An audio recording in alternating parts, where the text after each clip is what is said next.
Hello, happy believers. Good people suffer many troubles, but the Lord saves them from them all. Psalm 34, verse 19. We ask why good people suffer not just one, but many troubles, and how Jesus at the same time saves us from all our troubles. It sounds like a contradiction. We will reflect on Psalm 34 to see if it will give us an insight into the verse. I will always thank the Lord. I will never stop praising him. I will praise him for what he has done. May all who are oppressed listen and be glad. Proclaim with me the Lord's greatness. Let us praise his name together. I prayed to the Lord, and he answered me. He freed me from all my fears. The oppressed look to him and are glad, and they will never be disappointed. The helpless call to him, and he answers. He saves them from their troubles. His angel guards those who honour the Lord and rescues them from danger. Find out for yourself how good the Lord is. Happy are those who find safety with him. Honour the Lord, all his people. Those who obey him have all they need. Even lions go hungry for lack of food, but those who obey the Lord lack nothing good. Come, my young friends, and listen to me, and I will teach you to honour the Lord. Would you like to enjoy life? Do you want long life and happiness? Then keep from speaking evil and from telling lies. Turn away from evil and do good. Strive for peace with all your heart. The Lord watches over the righteous and listens to their cries. But he oppresses those who do evil, so that when they die, they are soon forgotten. The righteous call to the Lord, and he listens. He rescues them from all their troubles. The Lord is near to those who are discouraged. He saves those who have lost all hope. Good people suffer many troubles, but the Lord saves them from them all. The Lord preserves them completely. Not one of their bones is broken. Evil will kill the wicked. Those who hate the righteous will be punished. The Lord will save his people. Those who go to him for protection will be spared. This psalm is all about praise and thanksgiving, resulting from the joy of being rescued from troubles. Praising the Lord for prayers being answered and encouraging others to do the same, proclaiming the Lord's greatness. As believers, we trust Jesus with our troubles. We might not understand them, but we know there is a reason for them and know they will pass. Also, through grace, while having troubles, we can rise above them. Faith also is our own individual responsibility. As it says in verse 8, find out for yourself how good the Lord is. Happy are those who find safety with him. Again, reminding us it is a very individual and personal journey of learning as we grow in our faith.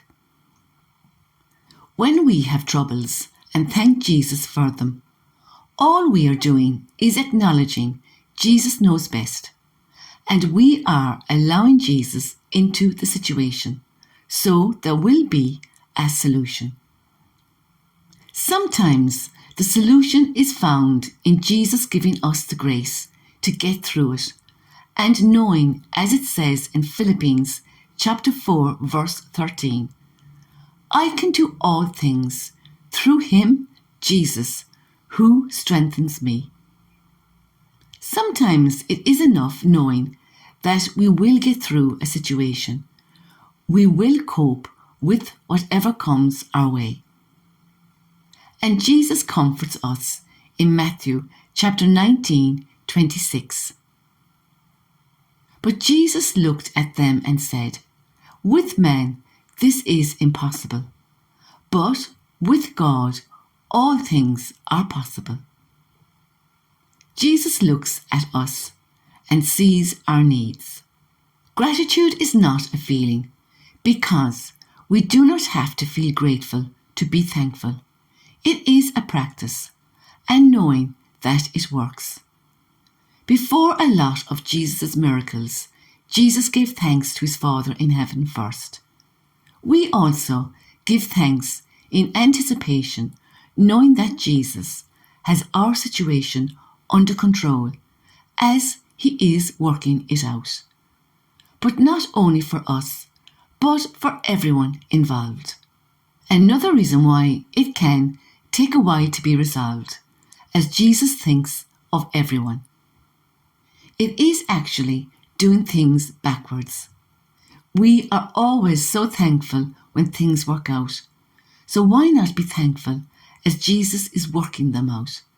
This creates more positivity and a better attitude. Jesus also tells us in John chapter 16, verse 33, I have told you these things so that in me you may have peace. In this world you will have trouble, but take heart, I have overcome the world. Be courageous, I have conquered the world. But be brave, I have defeated the world. Jesus tells us we will have troubles in this world, but if we remain united with Jesus, we will overcome them, conquer them, and will not be defeated by them. Jesus, who has overcome the world, will guide us through. Our confidence can be in Jesus. Jesus speaks very plainly sometimes, but we can miss it. It can also be difficult to hear the truth, as when he says in John chapter 14, verses 23 to 31, to his disciples, those who love me obey my teaching. My Father will love them, and my Father and I will come to them and live with them. Those who do not love me do not obey my teaching. And the teaching you have heard is not mine, but comes from the Father who sent me. I have told you this while I am still with you. The Helper, the Holy Spirit, whom the Father will send in my name, will teach you everything and make you remember all that I have told you. Peace is what I leave with you. It is my own peace that I give you. I do not give it as the world does. Do not be worried and upset. Do not be afraid. You heard me say to you, I am leaving, but I will come back to you. If you loved me, you would be glad that I am going to the Father, for he is greater than I.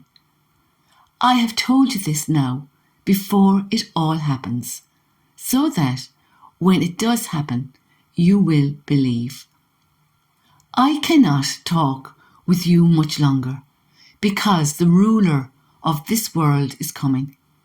He has no power over me, but the world must know that I love the Father. That is why I do everything as he commands me. Very clearly here, Jesus says, those who love me obey my teaching. Those who do not love me do not obey my teaching. We have a helper, the Holy Spirit, who will teach us everything. As Jesus left this world, the ruler of this world, Satan, arrived. Satan has no power over Jesus. It is because Jesus loved his Father that he did everything that he commanded him to do. The only way we can get to know Jesus and God's promises is by reading the Bible. The Bible gives us a new look, a very different perspective, a new way of dealing with life situations.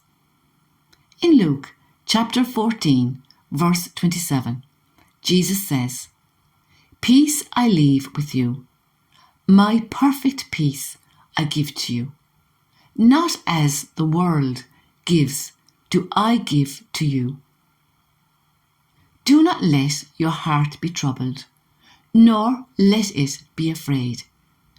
Let my perfect peace calm you in every circumstance and give you courage and strength for every challenge." So we can receive peace, peace that we will never find in this world. It can only be found through Jesus, with Jesus, and in Jesus. In Luke chapter 9, verse 62, Jesus told him, "Anyone who puts a hand on the plough and then looks back, it is not fit for the kingdom of God." Anyone who receives Jesus and his teachings into their lives, there is no looking back. Just as a person ploughing a field cannot afford to look back, because all the furrows will be crooked. It takes work and concentration.